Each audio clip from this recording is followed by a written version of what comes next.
Una exposición de las 7 edades de la Iglesia por nuestro amado hermano William Marion Branham. Edad de Pérgamo, segunda parte. La denuncia. Pero tengo unas pocas cosas contra ti, que tienes ahí a los que retienen la doctrina de Balaam, que enseñaba a Balac a poner tropiezo ante los hijos de Israel, a comer de cosas sacrificadas a los ídolos y a cometer fornicación. Y también tienes a los que retienen la doctrina de los Nicolaitas, la que yo aborrezco. Apocalipsis capítulo 2 versículos 14 y 15. En esta edad de Pérgamo el Señor denuncia 2 doctrinas que él aborrece. 1. La doctrina de Balaam, que trajo idolatría y excesos pecaminosos a Israel en Baal Peor. Y 2. La doctrina de los Nicolaitas, la cual apenas eran hechos en la edad de Éfeso.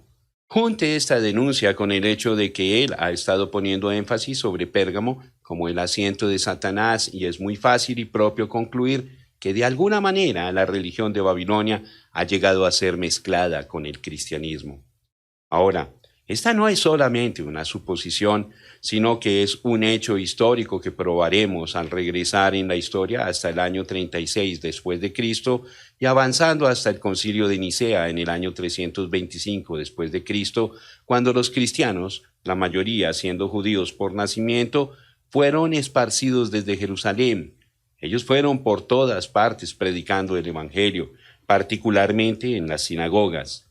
Así que al cabo de 3 años, por el año 36 después de Cristo, el Evangelio había sido llevado a Roma por Junías y Andrónico, quienes según Romanos 16:7 eran apóstoles. La obra prosperó allí por varios años hasta que por causa de las continuas controversias entre los mismos judíos causó que el emperador Claudio los expulsara de Roma. Con los judíos desterrados de esa ciudad, la espina dorsal de aquella iglesia quedó casi quebrada. Quizás aún los ancianos habían sido judíos y tampoco habrán quedado. El rebaño quedaría solo, y por cuanto la palabra no había sido escrita como guía, sería muy fácil que este rebaño se fuera apartando o fuera inundado por los filósofos y paganos de ese día. Con lobos rapaces en acechanza y el espíritu del anticristo suelto, hallamos en la historia que esta pequeña iglesia en Roma llegó a una condición de apostasía sin esperanza de recuperación y empezó a introducir ceremonias paganas bajo títulos cristianos. Como el tiempo del destierro duró 13 años, los fundadores Junías y Andrónico no regresaron sino hasta el año 54 después de Cristo. Imagínese usted el horror de ellos al hallar una iglesia con un título cristiano siendo tan despreciablemente pagana. Había altares en la iglesia sobre los cuales colocaban incienso y celebraban ritos paganos. No podían acercarse a los líderes establecidos de esa iglesia. Por lo tanto, con los pocos que se esforzaron por permanecer fieles, dieron comienzo a una iglesia nueva, o sea, la segunda iglesia de Roma. Dios afablemente obró entre ellos con señales y maravillas y se empezó una tercera iglesia.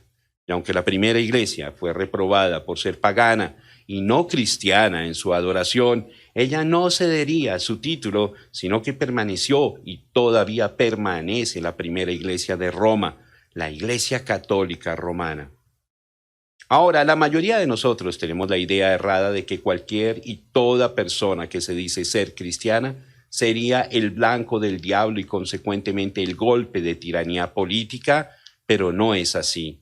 Esta primera iglesia había empezado a florecer y a multiplicarse tanto en número que los emperadores y diversos oficiales del gobierno en realidad favorecían aquella iglesia por razones políticas.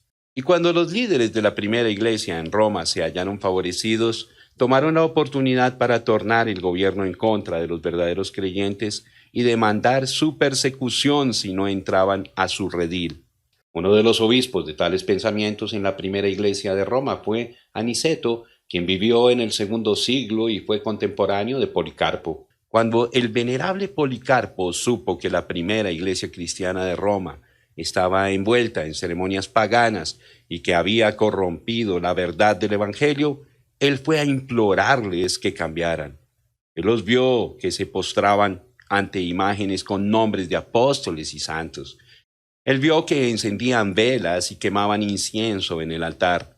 Vio que celebraban la Pascua paganamente, elevando el pan en forma de disco en honor al dios Sol, y entonces vaciaban el vino como una libación a los dioses.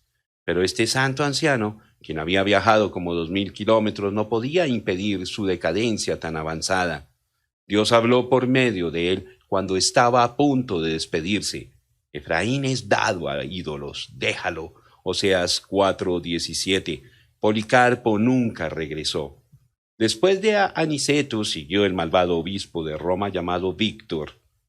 Él introdujo aún más fiestas y ceremonias paganas en la primera iglesia y también se esforzó mucho de persuadir a las verdaderas iglesias cristianas a que incorporaran las mismas ideas. Ellas no se doblaban a su deseo, así que persuadió a los oficiales del gobierno que persiguieran a los creyentes, trayéndolos ante la ley, echándolos a la prisión y aún dando muerte a muchos. Un ejemplo de sus hechos tan viles se halla en la historia cuando el emperador Septimus Severus fue persuadido por Calistus, el amigo de Víctor, a matar a 7,000 en Tesalónica, porque estos verdaderos creyentes celebraban la Pascua según el mandamiento del Señor Jesús y no según la adoración de Astarte.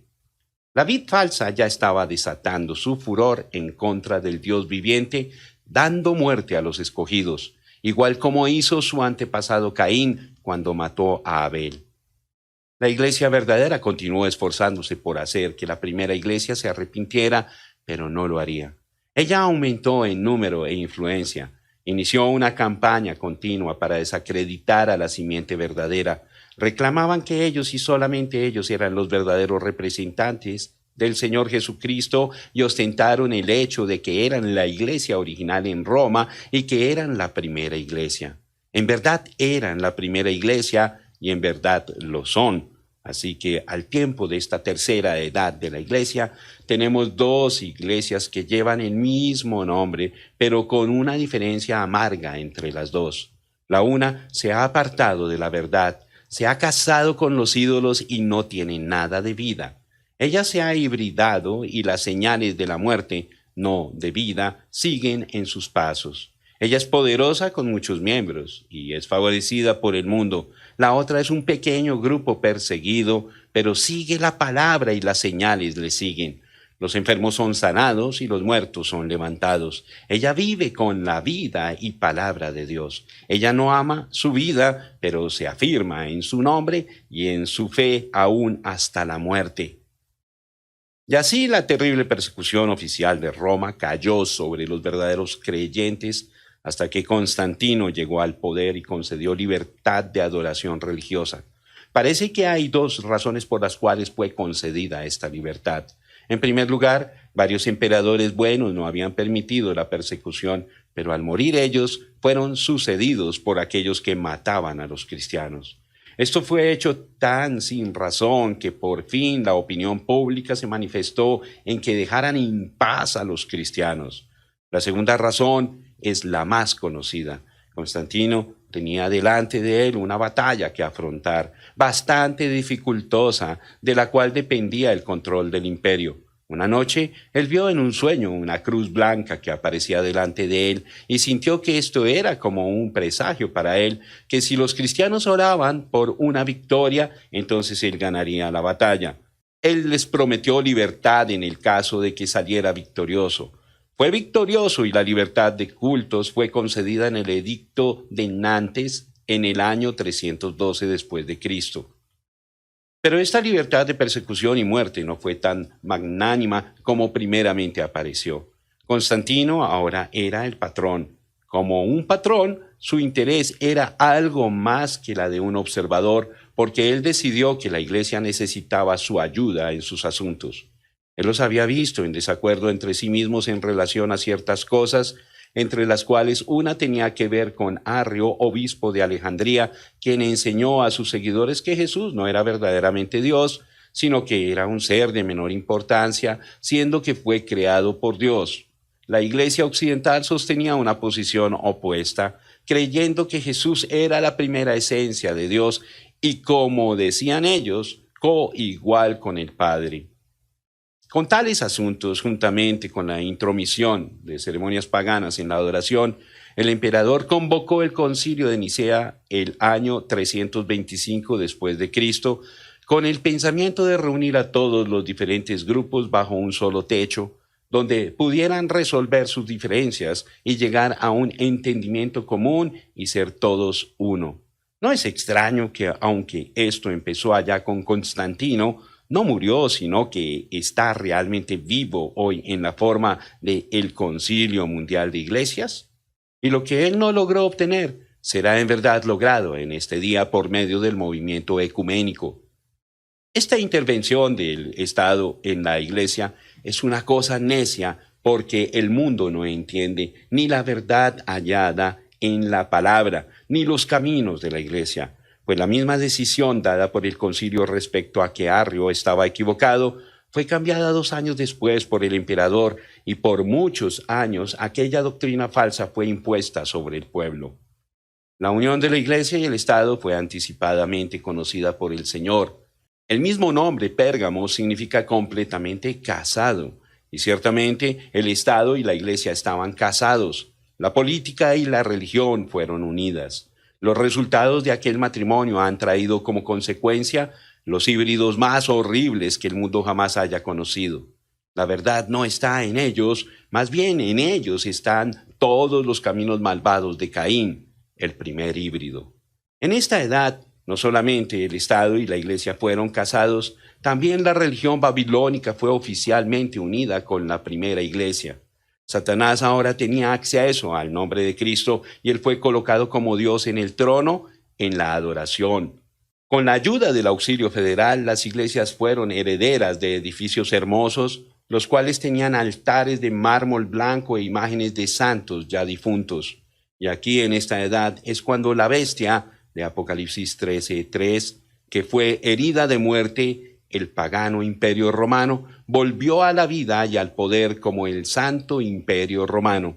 Roma, como una nación material, había sufrido mucho decaimiento y muy pronto lo sufriría por completo, pero ahora ya no importaba porque su imperio religioso la mantendría sobre todo el mundo, gobernando desde adentro, donde no aparentara hacerlo desde afuera. Permítanme mostrarles la verdad exacta de las Escrituras sobre este asunto, porque no quiero que nadie piense que yo estoy dando una revelación propia que no se halla en las Escrituras. Tú, oh rey, veías, y aquí una gran imagen. Esta imagen, que era muy grande y cuya gloria era muy sublime, estaba en pie delante de ti, y su aspecto era terrible.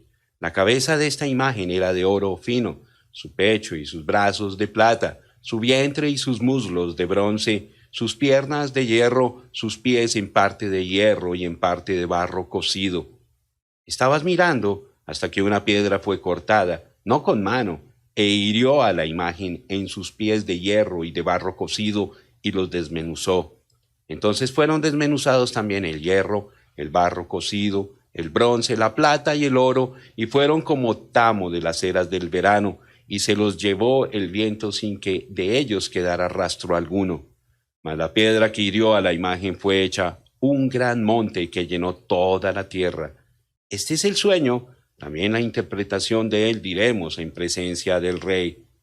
Tú, oh rey, eres rey de reyes, porque el Dios del cielo te ha dado reino, poder, fuerza y majestad. Y donde quiera que habitan hijos de hombres, bestias del campo y aves del cielo, Él los ha entregado en tu mano y te ha dado el dominio sobre todo. Tú eres aquella cabeza de oro. Y después de ti se levantará otro reino inferior al tuyo, y luego un tercer reino de bronce, el cual dominará sobre toda la tierra. Y el cuarto reino será fuerte como hierro, y como el hierro desmenuza y rompe todas las cosas, desmenuzará y quebrantará todo. Y lo que viste de los pies y los dedos, en parte de barro cocido de alfarero y en parte de hierro, será un reino dividido, mas habrá en él algo de la fuerza del hierro, así como viste hierro mezclado con barro cocido. Y por ser los dedos de los pies en parte de hierro y en parte de barro cocido, el reino será en parte fuerte y en parte frágil. Así como viste el hierro mezclado con barro, se mezclarán por medio de alianzas humanas, pero no se unirán el uno con el otro, como el hierro no se mezcla con el barro.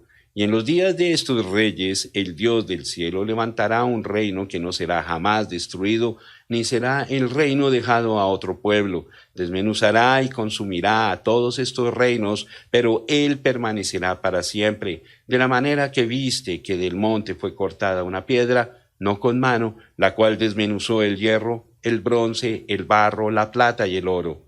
El gran Dios ha mostrado al rey lo que ha de acontecer en lo porvenir, y el sueño es verdadero y fiel su interpretación.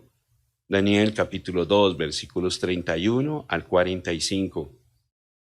Aquí está revelado un registro detallado de historia futura que fue profetizado que vendría sobre la tierra desde el tiempo de Daniel hasta que Jesús viniera a reinar como el Hijo de David.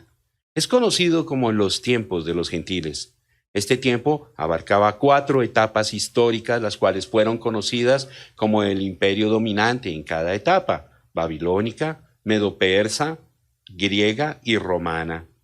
La monarquía más grande y más absoluta fue la de Babilonia, que fue tipificada por la cabeza de oro. La que le seguía en grandeza fue el reino medo-persa, que, como muestra la historia, ciertamente fue menos gloriosa y fue tipificada como el pecho y los brazos de plata.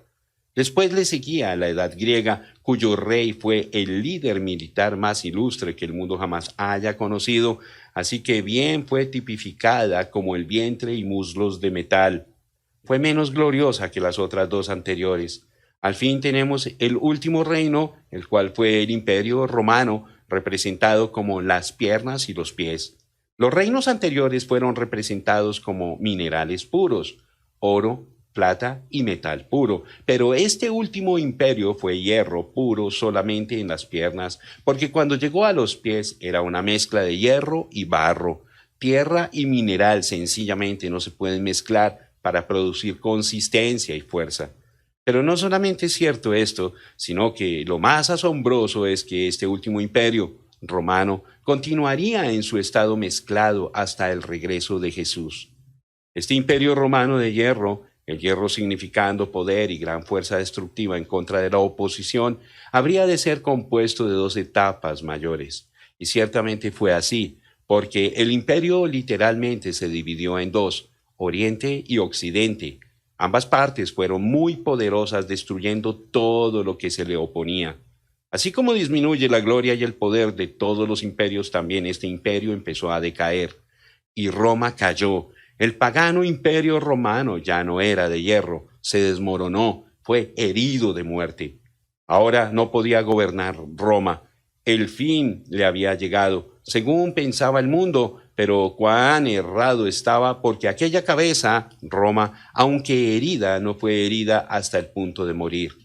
La traducción de Apocalipsis 13:3, según West, es: y una de sus cabezas pareció haber sido herida mortalmente por la cuchillada recibida en la garganta, y su herida de muerte fue sanada, y el mundo entero, asombrado, siguió en pos de la bestia salvaje. La gente se fija en Roma, se fija en la nación de Italia, y no obstante, no se da cuenta de que Roma, con sus límites tan estrechos donde el Papa tiene en realidad una área como su dominio, es literalmente una nación dentro de una nación, y ella tiene embajadores y recibe embajadores. Roma papal, falsamente llamada cristiana, aún es llamada la ciudad eterna. ¡Qué blasfemia! Ahora domina por medio de la religión aún más eficazmente que cuando Roma pagana imperial controlaba por medio del hierro puro de la fuerza. Roma tomó un nuevo aspecto de vida cuando Constantino juntó la Iglesia y el Estado y respaldó esa unión con la fuerza. El espíritu que motivaba a la Roma pagana es el mismo espíritu que ahora motiva a la falsamente llamada Roma cristiana. Usted puede ver que eso es así, porque ahora sabe que el Cuarto Imperio nunca dejó de existir, solamente cambió su ropaje exterior. Una vez que el Concilio de Nicea hubo entregado el poder político de Roma a la Iglesia, parecía que para la primera Iglesia cristiana no había límites. El nombre cristiano, que originalmente traía persecución, ahora era el nombre de los perseguidores. Fue en esta edad en que Agustín de Hipona de 354 después de Cristo a 430 después de Cristo, expresó el precepto de que la Iglesia debiera y tenía que usar la fuerza si era necesaria para traer a sus hijos de nuevo al redil, y que estaba en armonía con la palabra de Dios el matar a los apóstatas y herejes. En su controversia con los donatistas, él escribió: ciertamente es mejor que los hombres sean guiados a adorar a Dios por medio de la enseñanza, en vez de ser estimulados a hacerlo por razón de temor al castigo o el dolor. Pero no es razón de concluir que porque la enseñanza produce mejores hombres, entonces debemos olvidarnos de los que no se rinden. Porque muchos han hallado ventaja, como hemos probado y estamos probando diariamente por experiencia práctica, en ser primeramente constreñidos por medio de temor o dolor, para después ser influidos por la enseñanza, para que así también puedan continuar a hacer lo que han aprendido en palabras. Mientras que aquellos que son guiados directamente por amor son los mejores. Ciertamente son más numerosos los que son corregidos por el temor. Porque, ¿cómo sería posible que alguien nos amara más que Cristo, quien dio su vida por las ovejas? Sin embargo, después de haber llamado a Pedro y a los otros apóstoles solamente por sus palabras, cuando vino para llamar a Pablo, no solo le constriñó con su voz, sino que lo tumbó a tierra con su poder, y así traer a la fuerza a uno que andaba en violencia entre las tinieblas de incredulidad para desear la luz del corazón. Primeramente lo hirió con ceguedad física. ¿Por qué entonces no debiera la Iglesia usar la fuerza para constreñir a sus hijos perdidos a que regresen? El Señor mismo dijo: ve por los caminos y por los vallados y fuérzalos a entrar. Por lo tanto, si el poder que la Iglesia ha recibido por decreto divino en su debido tiempo, por medio del carácter religioso y la fe de reyes, sea el instrumento por el cual aquellos que son hallados en los caminos y vallados, eso es, en herejías y en cismas, son constreñidos a entrar, entonces que no critiquen el ser constreñido. La inclinación a derramar sangre estaba acrecentando. La vid falsa en España ahora estaba influenciando al emperador Máximo a que se juntara en el ataque contra los verdaderos creyentes, quienes tenían con ellos la palabra, las señales y las maravillas. Entonces algunos priscilianistas fueron traídos a Treves por el obispo Izacus en el año 385 después de Cristo. Él les acusó de brujería e inmoralidad y muchos fueron asesinados. Martín de Tours y Ambrosio de Milán protestaron esta acción y rogaron que cesara la persecución, pero sin resultados. Cuando la persecución fue prolongada, estos dos obispos negaron tener compañerismo con el obispo Idatus y otros semejantes a él.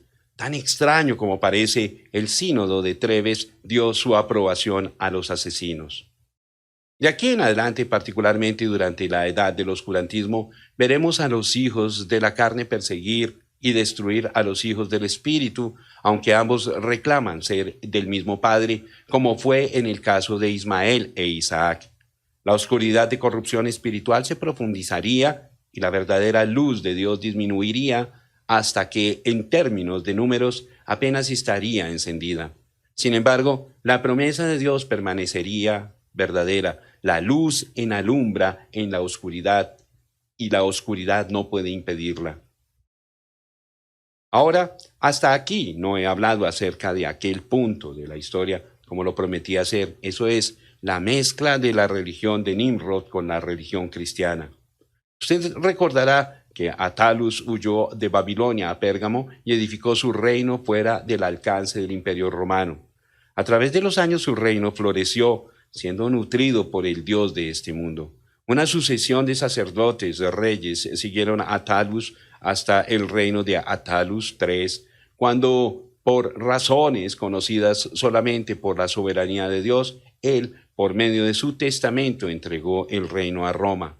Julio César entonces tomó el reino físico y el reino espiritual, y siendo sacerdote, rey, llegó a ser máximo pontífice de la religión babilónica. Este título pasó a los emperadores que le siguieron hasta el tiempo de Máximo III, quien lo rechazó. Según la historia de Stevens, entonces fue cuando el Papa tomó la jefatura que el emperador rechazó, y hoy día todavía hay un pontífice en el mundo y ciertamente es Máximo Pontífice. Él tiene una triple corona y radica en Roma. Y en Apocalipsis 17 Dios ya no se refiere a Pérgamo como la silla de Satanás, ni tampoco dice que allí es donde mora Satanás. No, el trono ya no es en Pérgamo, pero es Misterio Babilonia. No es en Babilonia, sino Misterio Babilonia. Es en una ciudad sobre 7 montes. Su cabeza es Anticristo porque él ha usurpado la posición de Cristo, quien solo es mediador y quien solo puede perdonar pecados. Sí, el máximo pontífice está presente hoy día. La doctrina de los Nicolaitas. Y también tienes a los que retienen la doctrina de los Nicolaitas, la que yo aborrezco. Apocalipsis capítulo 2, versículo 15. Usted recordará que en la edad de Éfeso expliqué que la palabra nicolaita viene de 2 vocablos griegos, nikao, que quiere decir conquistar, y lao, que quiere decir el laico. Nicolaita quiere decir conquistar el laico. Ahora, ¿por qué es esto algo tan terrible? Es terrible porque Dios nunca ha puesto a su iglesia en las manos de una jefatura elegida que se conduce con mentalidad política.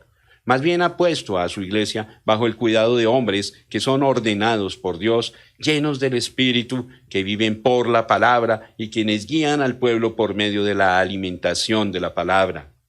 Él no ha dividido al pueblo en clases para que las multitudes fueran guiadas por un sacerdocio santo. Es verdad que la dirección tiene que ser santa, pero así también tiene que ser la congregación entera. Además, no hay nada en la palabra que respalde a sacerdotes o ministros como mediadores entre Dios y el pueblo, ni tampoco hay nada que respalde que estén separados en su adoración al Señor. Dios quiere que todos le amen y le adoren juntos, pero el nicolaíta destruye estos preceptos y a la vez separa a los ministros del pueblo y hace mayordomos de los líderes en vez de siervos. Ahora, esta doctrina empezó sencillamente como un hecho en la primera edad. Parece que el problema está en 2 palabras, ancianos, presbíteros, y sobrestante, obispo. Aunque las escrituras muestran que hay varios ancianos en cada iglesia, algunos, entre ellos Ignacio, empezaron a enseñar la idea de que un obispo era uno de preeminencia o autoridad y control sobre los ancianos. Ahora, la verdad del asunto es que la palabra anciano significa quién es la persona, mientras que la palabra obispo significa el oficio del mismo hombre. El anciano es el hombre, obispo es el oficio del hombre. Anciano siempre se ha referido y siempre se referirá simplemente a la edad cronológica que un hombre tiene en el Señor. Él es un anciano, no porque sea ordenado o elegido, sino porque es de mayor edad. Él es más maduro, enseñado, no es un neófito, es digno de confianza por razón de su experiencia y la prueba fija de su experiencia cristiana. Pero los obispos no se quedaron con las epístolas de Pablo, sino más bien regresaron al registro en la ocasión cuando Pablo llamó a los ancianos de Éfeso a Mileto en Hechos 20. En el versículo 17 son llamados ancianos, pero en el versículo 28 son llamados obispos. Y aquellos obispos, ciertamente con mentalidad política y ansiosos de poder, insistieron en que Pablo había dado al obispo un significado mayor que el de un anciano local con capacidad oficial solamente en su propia iglesia. Para ellos un obispo era alguien con autoridad extendida sobre muchos líderes locales. Tal concepto no era según las escrituras ni según la historia. Sin embargo, un hombre aún de la estatura de Policarpo se inclinaba hacia tal forma de organización. Así que lo que empezó como hecho en la primera edad llegó a ser una doctrina literal y así es hoy. Obispos todavía dicen que tienen poder para controlar a los hombres y hacer con ellos como desean, colocándolos en el ministerio donde les parece mejor. Esto niega la dirección del Espíritu Santo, quien dijo: «Sepárame a Pablo y a Bernabé para la obra a la cual los he llamado». Esto entonces es antipalabra y anticristo. Entonces Jesús, llamándolos, dijo: «Sabéis que los gobernantes de las naciones se enseñorean de ellas, y los que son grandes ejercen sobre ellas potestad. Mas entre vosotros no será así, sino que el que quiera hacerse grande entre vosotros será vuestro servidor, y el que quiera ser el primero entre vosotros será vuestro siervo, como el Hijo del Hombre no vino para ser servido, sino para servir y para dar su vida en rescate por muchos». Mateo capítulo 20, versículos 25 al 28. Pero vosotros no queráis que os llamen rabí, porque uno es vuestro maestro, el Cristo, y todos vosotros sois hermanos. Y no llaméis Padre vuestro a nadie en la tierra, porque uno es vuestro Padre, el que está en los cielos. Mateo capítulo 23, versículos 8 y 9. Para aclarar esto aún más, permítame explicar el nicolaíta de esta manera. Recuerde usted que la Biblia dice: vi una de sus cabezas como herida de muerte, pero su herida mortal fue sanada, y se maravilló toda la tierra en pos de la bestia. Apocalipsis capítulo 13, versículo 3. Sabemos que la cabeza herida fue el pagano imperio romano, aquel gran poder político mundial. Esta cabeza se levantó de nuevo como el imperio católico romano espiritual. Ahora, fíjese cuidadosamente, ¿qué hizo la Roma política pagana, lo cual fue la base de su éxito? Ella dividió y conquistó. Esa era la simiente de Roma, dividir y conquistar. Sus dientes de hierro desgarraron y devoraron. Cualquiera que ella desgarrara y devorara, aquel ya no podía levantarse, como cuando destruyó a Cartago y la sembró con sal. La misma simiente de hierro permaneció en ella cuando se levantó como la iglesia falsa, y su teoría ha permanecido igual: dividir y conquistar. Eso es el nicolaíta, y Dios lo aborrece. Ahora, es un hecho bien conocido en la historia que cuando este error entró en la iglesia, los hombres empezaron a competir para el oficio de obispo, resultando en el otorgamiento de esta posición a los más educados, los más favorecidos económicamente y los más aventurados en la política. El conocimiento y el programa humano empezaron a reemplazar la sabiduría divina, y el Espíritu Santo ya no controlaba. Esto era en verdad un mal trágico, porque los obispos empezaron a decir que ya no se exigía un carácter transparente para ministrar la palabra o los ritos de la iglesia, porque los elementos y las ceremonias eran lo que más importaban. Esto permitió que hombres malvados, engañadores, desgarraran el rebaño. Con la doctrina humana de la elevación de obispos a un lugar no concedido por las Escrituras, el siguiente paso fue el otorgamiento de títulos clasificados que culminó en la edificación de una jerarquía religiosa, y dentro de poco tiempo aparecieron arzobispos sobre los obispos y cardenales sobre arzobispos, y al llegar el tiempo de Bonifacio III había un papa sobre todos, un pontífice. Ya con la doctrina nicolaíta y la mezcla de cristianismo con babilonismo, los resultados tenían que ser lo que vio Ezequiel. Entré, pues, y miré, y aquí toda forma de reptiles y bestias abominables, y todos los ídolos de la casa de Israel, que estaban pintados en la pared por todo alrededor. Ezequiel, capítulo 8, versículo 10. Y clamó con voz potente, diciendo: ha caído la gran Babilonia, y se ha hecho habitación de demonios, y guarida de todo espíritu inmundo, y albergue de toda ave inmunda y aborrecible. Porque todas las naciones han bebido del vino del furor de su fornicación. Apocalipsis capítulo 18, versículo 2 y versículo 3, parte A. Esta doctrina nicolaíta, esta regla que fue establecida en la iglesia, fue censurada por mucha gente que podía leer la rara epístola o artículo escrito por alguna persona piadosa acerca de la palabra. ¿Qué hizo entonces la iglesia? Excomulgó a los maestros justos y quemó los pergaminos. Dijeron: se necesita una educación especial para leer y entender la palabra, pues aún dijo Pedro que muchas cosas que escribió Pablo eran difíciles de entender. Habiéndoles quitado la palabra, pronto llegaron a donde solamente oían lo que el sacerdote tenía que decir y hacían lo que él les indicaba. A eso llamaron Dios y su santa palabra. Estos se apoderaron de las mentes y de los corazones de la gente y los hicieron esclavos de un sacerdocio déspota. Ahora, si usted quiere la prueba de que la Iglesia Católica demanda las vidas y las mentes de los hombres, escuche el edicto de Teodosio X. El primer edicto de Teodosio X, este edicto fue despachado inmediatamente después de haber sido bautizado por la primera iglesia de Roma. Es la voluntad de nosotros, los 3 emperadores, que nuestros súbditos adhieran firmemente a la religión que fue enseñada por San Pedro a los romanos, la cual ha sido fielmente preservada por la tradición y la cual también es ahora profesada por el pontífice Damasus de Roma y Pedro, obispo de Alejandría, un hombre de santidad apostólica, según la institución de los apóstoles y la doctrina de los evangelios. Creamos todos en una deidad de Padre, Hijo y Espíritu Santo, de igual majestad en la Santa Trinidad. Ordenamos que los seguidores de esta fe sean llamados cristianos católicos y señalamos a todos los seguidores insensatos de las demás religiones con el nombre infamante de herejes y prohibimos que sus conventículos asuman el nombre de iglesia. Además de la condenación de juicio divino, ellos deben estar en espera del grave castigo que nuestra autoridad, guiada por la sabiduría celestial, vea conveniente aplicar.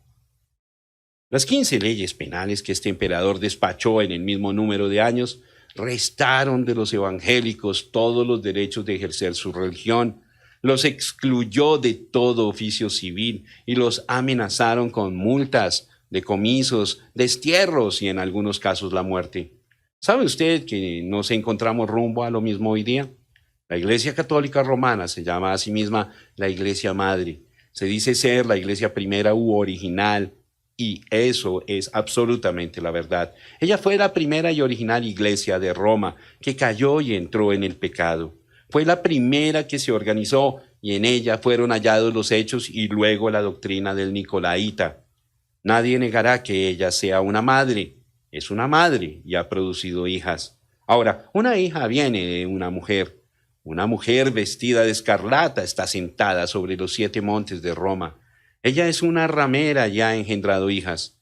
Aquellas hijas son las iglesias protestantes que salieron de ella y luego volvieron a entrar en la organización y el Nicolaíta.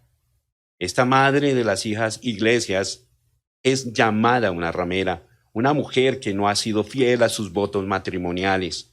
Ella estaba casada con Dios, pero luego salió a fornicar con el diablo y de sus fornicaciones ha producido hijas que son exactamente iguales a ella.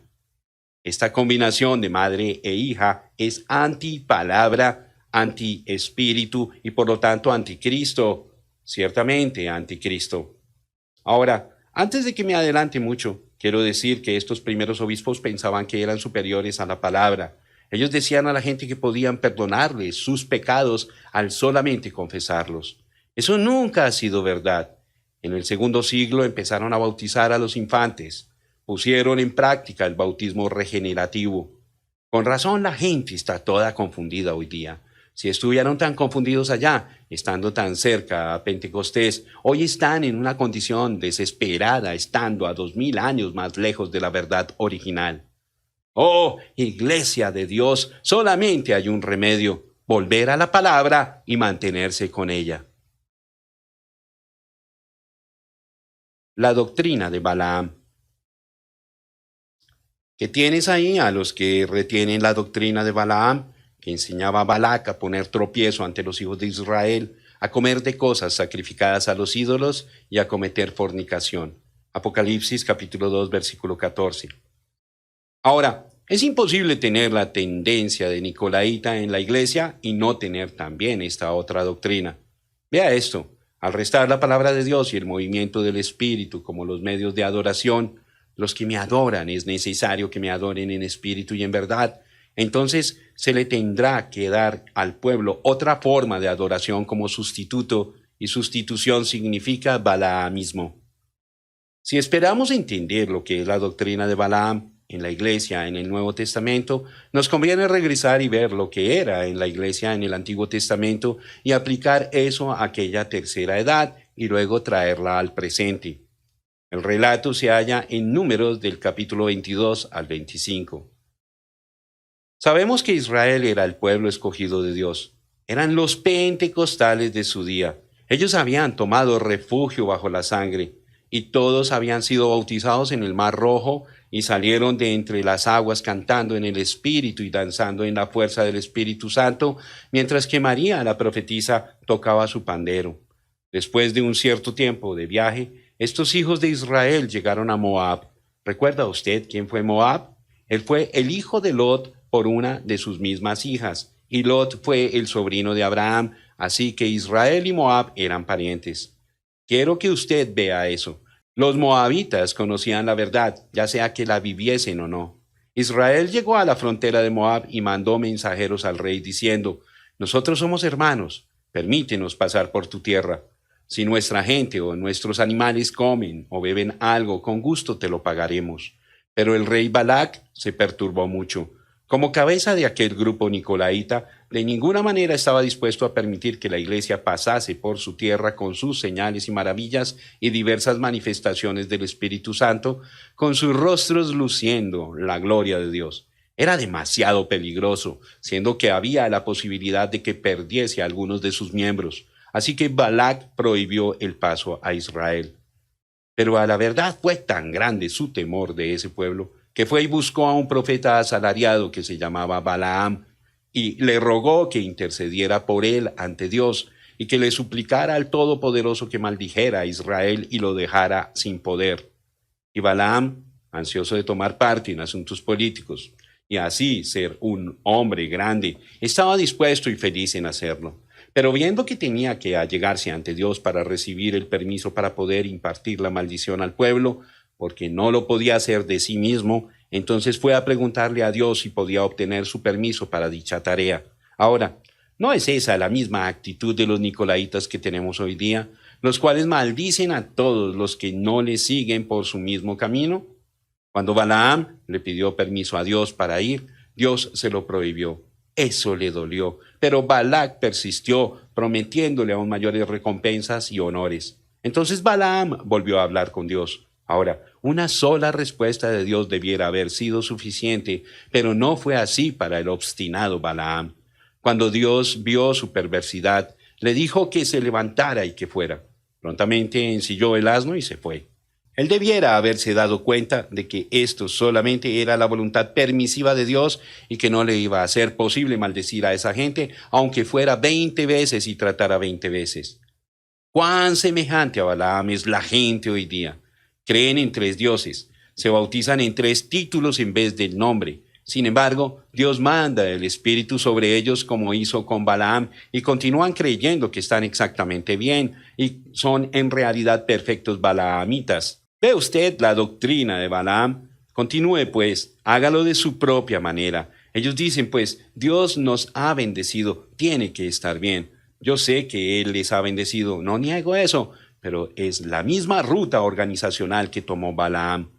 Es un desafío a la palabra de Dios, es enseñanza falsa. Así que Balaam corrió impetuosamente por su camino hasta que un ángel de Dios se puso en el camino, prohibiéndole el paso. Pero aquel profeta, obispo, cardenal, encargado, presidente o sobrestante, estaba tan cegado a las cosas espirituales por la idea de honor, gloria y dinero, que no pudo ver el ángel parado en el camino con la espada desenvainada para cerrarle el paso al profeta enfurecido. El asno lo vio y trató de evadirlo por un lado y por el otro, hasta que por fin le quebró el pie a Balaam, aplastándolo contra una pared de piedra. El asno se detuvo y no siguió más adelante. No podía. Balaam saltó del animal y empezó a azotarlo. Entonces sucedió que el asno empezó a hablar a Balaam. Dios permitió que aquel asno hablara en una lengua. Aquel asno no era híbrido, él era simiente original. Le dijo al profeta cegado, ¿no soy yo tu asno y no te he cargado fielmente? Balaam respondió, sí, tú eres mi asno y me has cargado fielmente hasta ahora, y si no puedo hacer que te muevas, te voy a matar. Oh, ¿qué es esto? ¿Hablando con un asno? Eso es raro. Pensé que oía al asno hablar y yo le estaba respondiendo. Dios siempre ha hablado en una lengua. Él habló en la ocasión de la fiesta de Belsasar y luego en Pentecostés. Lo está haciendo de nuevo hoy. Es una amonestación de juicio que viene pronto. Entonces Balaam vio el ángel y éste le dijo que si no hubiera sido por el asno, él ya hubiera muerto por haber tentado a Dios. Pero cuando Balaam prometió volver a casa, le fue dicho que siguiera, pero con la admonición de decir solamente lo que Dios le diera. Balaam fue y edificó 7 altares para el sacrificio de los animales limpios. Él mató a un carnero, significando la venida del Mesías. Él sabía qué hacer para llegar ante Dios. La mecánica la tenía perfectamente bien, pero no la dinámica, igual como hoy. ¿No lo pueden ver, ustedes nicolaitas? Allá en el valle estaba Israel ofreciendo los mismos sacrificios, haciendo las mismas cosas, pero solo uno tenía las señales que seguían, solamente uno tenía a Dios en su medio. Ceremonia formal no le conducirá a ninguna parte, no puede tomar el lugar de la manifestación del Espíritu. Eso es lo que sucedió en Nicea. Ellos persuadieron a la gente a recibir la doctrina de Balaam en vez de la doctrina de Dios. Allí tropezaron y cayeron, llegaron a ser hombres muertos. Después de que se hizo el sacrificio, Balaam estaba listo para profetizar, pero Dios le enredó la lengua y no podía maldecirlos, más bien los bendijo. Balac estaba muy enojado, pero Balaam no podía hacer nada con respecto a la profecía. Había sido dicha por el Espíritu Santo. Así que Balac le dijo a Balaam que descendiera al valle y que viera sus imperfecciones para ver si había alguna posibilidad para maldecirlos. La táctica que usó Balac es la misma táctica que usan hoy día. Las denominaciones grandes miran a los grupos pequeños y cualquier cosita que hayan entre ellos para producir un escándalo, lo sacan y lo gritan. Si los modernistas viven en el pecado, nadie dice nada, pero permita que uno de los escogidos se meta en un problemita y todos los periódicos en la nación lo publican. Sí, Israel tuvo sus imperfecciones, carnalidades, tenían su lado que no era digno de alabanza, pero a pesar de sus imperfecciones, por el propósito de Dios, quien obra por medio de la elección, por gracia y no por obras, ellos tenían la nube de día y la columna de fuego de noche, tenían a la piedra herida, la serpiente ardiente y las señales y las maravillas. Ellos estaban vindicados, no en sí mismos, sino en Dios. Dios no tuvo respeto para con aquellos nicolaitas con sus grados de educación de PhD, LLD, DD y todas sus finísimas organizaciones y lo mejor que el hombre podía producir. Pero sí tuvo respeto para con Israel, porque ellos tenían la palabra vindicada en su medio. Es muy cierto que Israel no estaba en sus mejores condiciones, recién habiendo salido de Egipto en huida precipitada, pero de todas maneras era un pueblo bendecido. Todo lo que habían conocido por más de 300 años era cuidar el ganado, labrar los campos y ser esclavos bajo temor de la muerte de los egipcios. Pero ahora estaban libres. Era un pueblo bendecido por medio de la soberanía de Dios. Cierto, Moab despreciaba a Israel. Todas las demás naciones la despreciaban también. La organización siempre desprecia a los que no son organizados, y si no logran organizarlos por medio de la determinación, entonces los destruyen por no haberse sujetado. Ahora, alguien me podrá preguntar, hermano Branham, ¿por qué piensa usted que Moab estaba organizado e Israel no? ¿De dónde saca tal idea? De esta misma Biblia. Aquí todo está tipificado. Todo lo que está escrito en el Antiguo Testamento en forma de relato está escrito para nuestra admonición, para que de ello podamos aprender. Aquí está en Números. Porque de la cumbre de las peñas lo veré, y desde los collados lo miraré. He aquí un pueblo que habitará confiado, y no será contado entre las naciones. Números capítulo 23, versículo 9. Allí está, Dios mirando desde la cumbre de las peñas, no allá en algún valle buscando sus puntos malos para condenarlos. Dios mirándolos como quería verlos, de la altura de amor y misericordia. Ellos moraban solos y no estaban organizados. Ellos no tenían rey. Tenían más bien a un profeta y el profeta tenía a Dios en él por el Espíritu. Y la palabra vino al profeta y la palabra salió para el pueblo. Ellos no pertenecían a las Naciones Unidas, no pertenecían al Concilio Mundial de Iglesias, a los bautistas, presbiterianos, Asambleas de Dios o cualquier otro grupo. No tenían necesidad de pertenecer a ningún grupo. Ellos estaban unidos a Dios. No tenían necesidad del consejo de los concilios. Tenían el así dice el Señor. ¡Aleluya! Ahora, a pesar de que Balaam conocía la forma correcta para llegar a Dios y podía traer una revelación del Señor por medio de un don especial de poder, todavía con todo eso, él era un obispo en el grupo falso. Porque, ¿qué hizo ahora para obtener gracia con Balac? Formuló un plan por el cual Dios estaría forzado a obrar con muerte sobre Israel. Así como Satanás sabía que podía engañar a Eva, hacerla caer en pecado carnal, y así causar que Dios fijara su sentencia de muerte pronunciada en contra del pecado, así también Balaam sabía que si él podía hacer que Israel pecara, Dios tendría que tratar con ellos con muerte.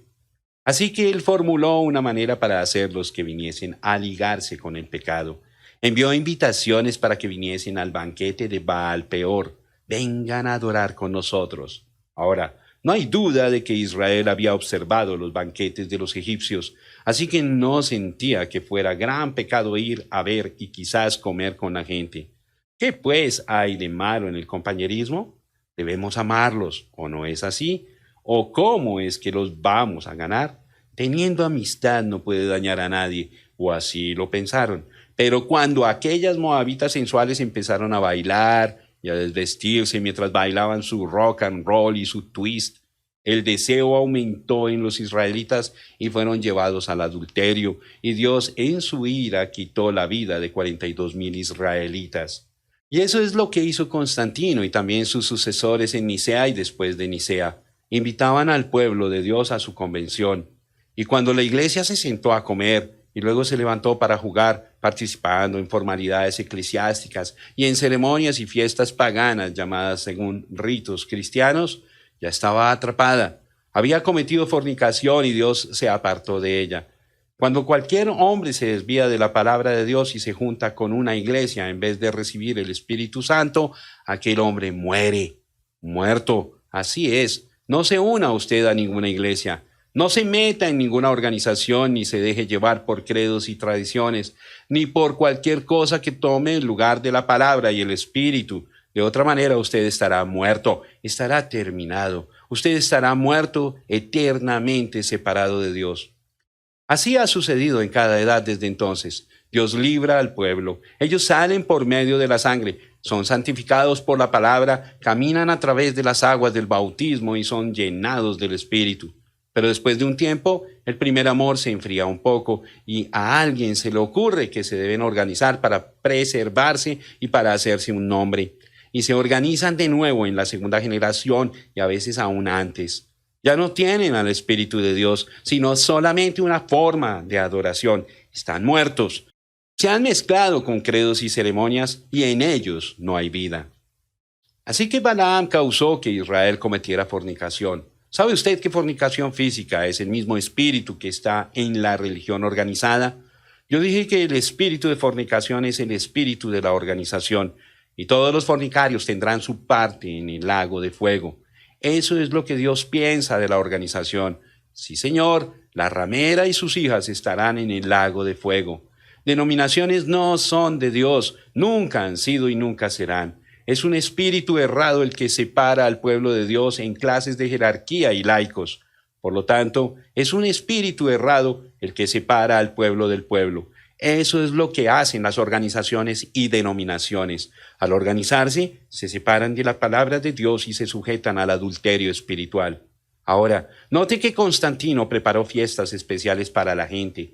Eran fiestas paganas antiguas con nombres nuevos tomados de la iglesia, o en algunos casos eran ritos cristianos que fueron abusados con ceremonias paganas.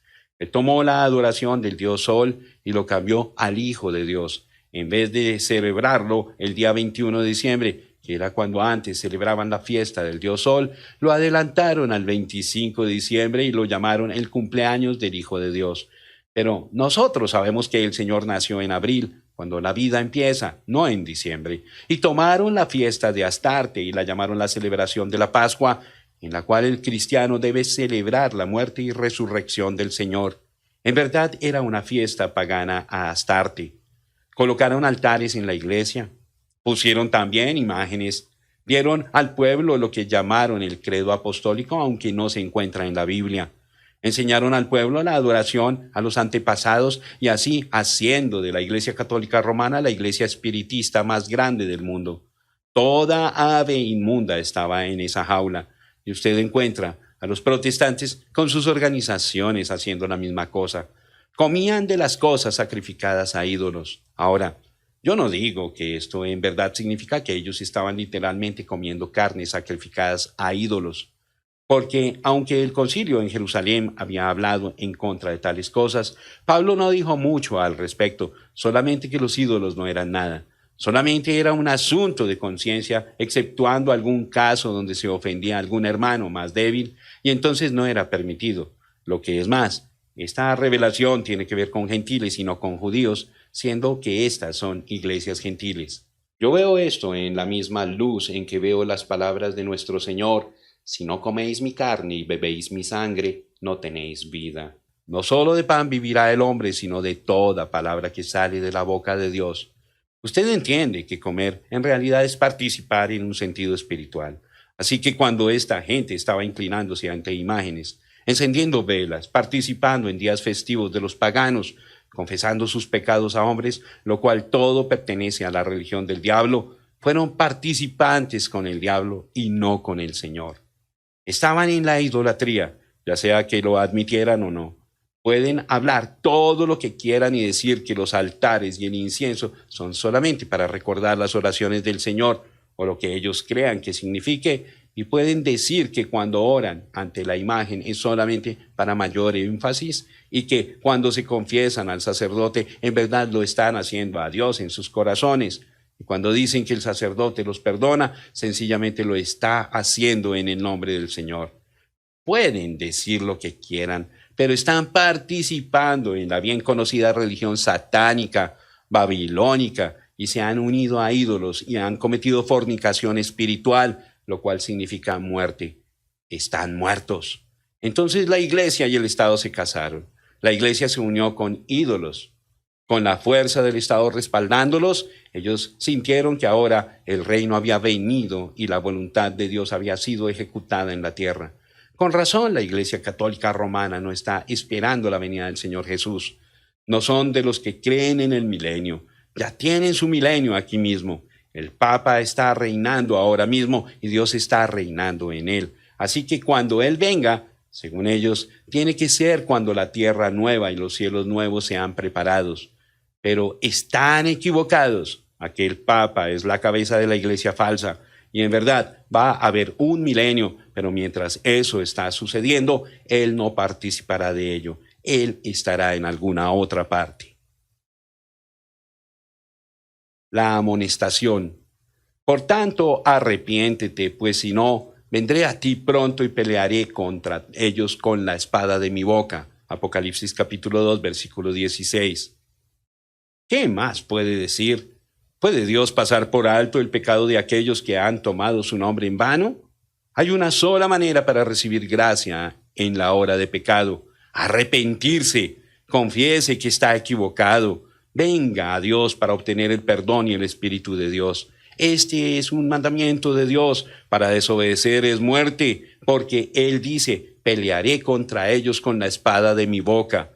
La bestia hizo guerra contra los santos, pero Dios hará guerra contra la bestia. Aquellos quienes combatieron la palabra, algún día hallarán la palabra combatiendo en contra de ellos. Es una cosa grave quitarle o agregarle a la palabra de Dios. Y aquellos que la alteraron e hicieron con la palabra como quisieron, ¿cuál será su fin sino muerte y destrucción? Pero todavía la gracia de Dios clama: arrepentidos. Oh, cuán dulces son los pensamientos de arrepentimiento. Nada traigo en mis manos, simplemente a tu cruz me acojo. Traigo mi tristeza, me arrepiento de ser lo que soy y de lo que he hecho. Ahora es la sangre, nada más que la sangre de Jesús. ¿Qué será? ¿Arrepentimiento o la espada de muerte? La decisión es suya. Las recompensas. El que tiene oído, oiga lo que el Espíritu dice a las iglesias. Al que venciere, daré a comer del maná escondido, y le daré una piedrecita blanca, y en la piedrecita escrito un nombre nuevo, el cual ninguno conoce sino aquel que lo recibe. Apocalipsis capítulo 2, versículo 17. El mensaje a cada edad tiene un incentivo para el creyente, animándole a que sea un vencedor y así ser recompensado por el Señor. En esta edad, el Espíritu está prometiendo el maná escondido y un nombre escrito en una piedrecita blanca. Ahora, siendo que cada uno de estos mensajes es dirigido al ángel, mensajero humano, su porción es una grande responsabilidad como también un privilegio maravilloso. A estos hombres Dios hace promesas especiales, como en el caso de los 12 apóstoles estando sentados en 12 tronos juzgando a las 12 tribus de Israel. Luego, acuérdese de Pablo, a quien le fue dada una promesa especial. la de presentar a los componentes de la novia de su día a Jesús. Porque os celo con celo de Dios, pues os he desposado con un solo esposo para presentaros como una virgen pura a Cristo. Segunda de Corintios capítulo 11, versículo 2. Así será con cada mensajero que ha permanecido fiel a la palabra de su hora y su edad. Así será en el último día. Será la misma recompensa especial que fue dada a Pablo. Creo que todos ustedes recuerdan que les dije que siempre había tenido miedo de morir, porque no fuese que al encontrarme con el Señor, Él no estuviese agradado conmigo por las tantas veces que le he fallado. Pues había estado pensando en eso una madrugada mientras estaba así acostado en la cama, cuando de repente fui llevado en una visión muy extraña. Digo que era extraña porque he tenido miles de visiones y en ninguna había sentido que salía de mi cuerpo. Pero fui transportado y miré para atrás para ver a mi esposa y vi mi cuerpo allí a su lado. Entonces me hallé en el lugar más hermoso que jamás he visto. Era un paraíso. Vi a multitudes de personas, las más contentas y hermosas que jamás he visto. Todos parecían ser tan jóvenes de 18 a 21 años de edad. Entre ellos no había ninguno con canas, arrugas ni deformaciones. Todas las jóvenes tenían su cabello hasta la cintura y los jóvenes eran tan varoniles y fuertes. ¡Oh, cómo me dieron la bienvenida! Me abrazaron y me dijeron, precioso hermano, y me decían repetidamente que estaban contentos en verme. Mientras trataba de razonar quiénes eran estas personas, uno que estaba a mi lado me dijo, son tu pueblo. Estuve tan sorprendido. Pregunté, ¿son todos estos Branham? Él dijo, no, ellos son tus convertidos. Entonces él señaló a una dama en particular y dijo, ¿ves esa joven que estabas admirando hace unos momentos? Ella tenía 90 años cuando la guiaste al Señor. Dije, ay, y pensar que esto era lo que yo temía. El hombre dijo, aquí estamos reposando mientras esperamos la venida del Señor. Respondí, quiero verle a Él. Él dijo, todavía no lo puedes ver, pero Él viene muy pronto. Y cuando venga, vendrá a ti primero y tú serás juzgado según el evangelio que has predicado y nosotros seremos tus súbditos. Dije, ¿usted me quiere decir que yo soy responsable por todos estos? Él dijo, todos, tú naciste un líder. Le pregunté, ¿será responsable cada uno? ¿Qué? De San Pablo. Me respondió, él será responsable por su día. Entonces dije, pues yo prediqué el mismo evangelio que predicó Pablo. Y la multitud clamó, en eso estamos confiando. Sí, yo puedo ver que Dios va a dar una recompensa especial a sus mensajeros quienes han cumplido fielmente con la responsabilidad que Él ha encomendado. Si ellos han recibido la revelación de la palabra para esa edad, y la han predicado fielmente en su día y han vivido lo que han predicado, entonces recibirán una gran recompensa. Ahora, con esta idea en la mente, vea el versículo de nuevo. Daré a comer del maná escondido. Todos sabemos que el maná era alimento angelical. Fue lo que Dios envió sobre la tierra para Israel durante el tiempo de su peregrinación. Era alimento perfecto. Es asombroso cómo era que aquel alimento los mantenía en perfecta salud. Nadie se enfermó, era todo lo que necesitaban. Cuando el arca fue construida, pusieron una cierta cantidad de maná en ella. Entonces el arca fue colocado detrás del velo y solo el pontífice se atrevía a acercarse a ella y tenía que llevar la sangre del sacrificio. El pan del cielo, simbolizado por el maná, un día bajó del cielo y llegó a ser vida para todos los que creen en él. Él dijo, yo soy el pan de vida. Yo soy el pan vivo que descendió del cielo, y si alguno comiere de este pan vivirá para siempre. San Juan capítulo 6, versículo 48, 51. Cuando Él se fue, nos dejó su palabra. No solo de pan vivirá el hombre, sino de toda palabra que sale de la boca de Dios. Mateo capítulo 4, verso 4. Su palabra fue pan, fue el maná perfecto, el cual, si un hombre viviere por él, nunca morirá. Pero inmediatamente después de la muerte de los padres, nadie parecía conocer exactamente bien la verdad, y en poco tiempo este maná parecía estar escondido de la gente.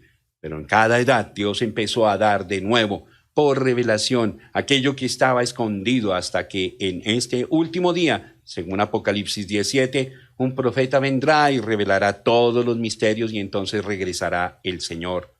Ahora, yo digo que en cada edad los mensajeros recibieron verdad escondido, pero no la recibieron solamente para ellos mismos, Más bien, es como cuando a los discípulos se les ordenó que sirviesen pan y pescado a las multitudes. Jesús les dio a ellos el alimento partido y ellos a su vez lo dieron al pueblo.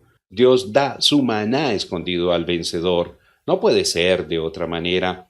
Él no abriría sus tesoros a aquellos que rechazan lo que ya está revelado.